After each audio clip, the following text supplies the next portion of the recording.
우리가 인생을 살다 보면 우리 인생에 문제가 끝이 없어요. 애초에 문제가 없는 인생이라는 게 존재하지 않아요. 예수는 그리스도 모든 문제 해결자. 이제 나는 아무 문제가 없어. 예배를 진짜 잘 드리고 내가 복음을 진짜 잘 누리면 문제가 안 생기겠구나 라고 생각을 했는데 아닌 거예요. 문제가 계속돼요. 제 착각인 거죠. 이 문제를 넘어설 수 있는 근본적인 힘이나 답을 내가 가지고 있어버리면 될 일인데 그게 우리한테는 없다라는 거죠. 근데 그래서 하나님이 우리에게 주신 게 뭐예요? 이 복음이에요. 우리는 단 한순간도 이 문제를 넘어설 수 없어요. 우리의 힘으로는 안 돼요.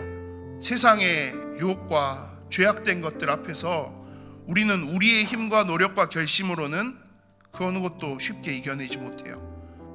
엄청 영적인 힘을 많이 얻고 영성이 내가 깊어지고 하면 이겨낼 수 있겠지. 아니요, 그 영성이라는 개념 자체가 결국은 뭐예요? 하나님과의 관계예요. 근데 우리는 자꾸 그게 내 거인 것처럼 생각해요.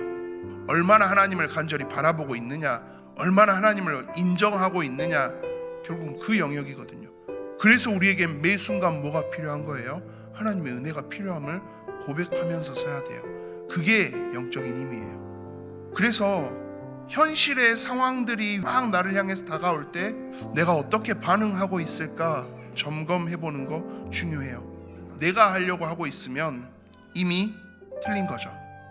현실의 것들에 부딪히는 수많은 상황 속에서 하나님을 향해서 했던 그 많은 고백들이 다 모아져 있는 게 시편이에요. 그래서 사실 우리의 감정과 우리의 삶과 연결지어서 가장 많은 적용을 쉽게 할 수 있는 성경이 시편이기도 합니다.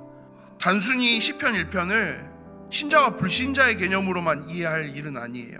하나님을 믿는다라고 하지만 그 속에서 어떻게 살아가고 있느냐의 측면으로도 우리가 이해할 수 있어요. 하나님의 주인 되시는 하나님의 통치와 하나님의 다스림이 아니라 내 뜻과 내 판단과 내 계획과 내 결정, 내 의지대로 그것 자체가 이미 복 있는 자가 아니라는 거예요. 복 있는 자는 그렇게 가지 않는다라는 거예요. 않아야 된다라는 거예요. 여호와의 율법을 즐거워할 수 있을까요? 감정이 다르면 가능한 거예요. 하나님을 향한 감정이 그만큼 다르다라는 거겠죠. 그래서 그 말씀을 또 주야로 묵상하고 있는 거, 하나님과의 관계가 그만큼 가깝게 서 있느냐, 그러면 복 있는 사람이라는 거예요. 그래서 그 사람은 뭐 해요? 그가 하는 모든 일이 다 형통할 거래요. 형통한다라는 말은 어떤 문제가 와도 풀릴 수 있다라는 이야기예요. 문제를 결정짓는 건 결국 아까 뭐라고 그랬죠? 내가 힘이 있으면 돼요. 능력이 있으면 돼요. 근데 우리는 그 능력이 없는데요. 하나님의 은혜가 없으면 당장이라도 우린 넘어지는데요. 뭐만 있으면 돼요? 하나님의 은혜가 있으면 돼요.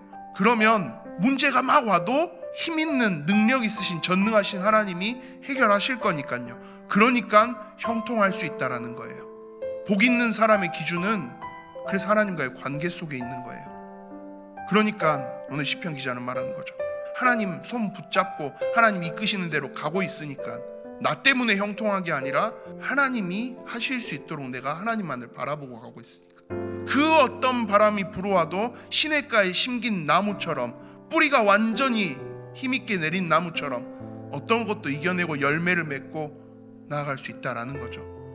우리가 하고 있는 큰 오해와 착각 중에 하나가 있어요. 선택이 굉장히 중요한 것처럼 우리가 생각해요.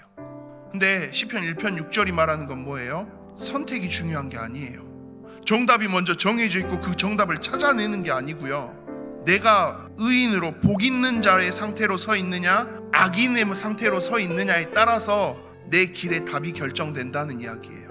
내가 지금 복 있는 자로 하나님이 원하시는 방향에 집중하면서 하나님 은혜를 구하면서 그렇게 내가 이 길을 걸어가고 있으면 그 길을 하나님이 정답으로 인정하시겠다는 거예요. 내 상태가 악인들과 같은 상태라면 망하도록 만드시겠다는 거예요. 그 길이 그냥 빨리 망하도록 하고 다른 길, 원래의 길로, 원래의 상태로 돌아오도록 만들기를 원하시는 거니까요. 선택이 결정하는 게 아니고요. 상황이 결정하는 게 아니고요.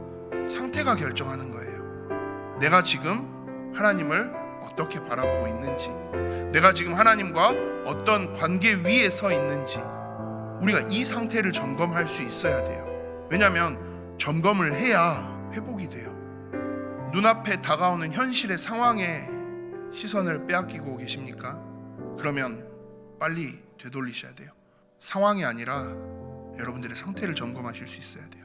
복 있는 자로서의 상태를 회복하면 나머지는 하나님이 형통하게 하실 거예요. 하나님이 인정하실 거예요. 영적인 점검, 나의 상태를 점검하고 하나님이 일하시는 것들을 삶 속에서, 현장 속에서, 현실에서 실제로 확인하며 서시는 우리 예의 모든 성도 여러분들이 되시기를 소망합니다.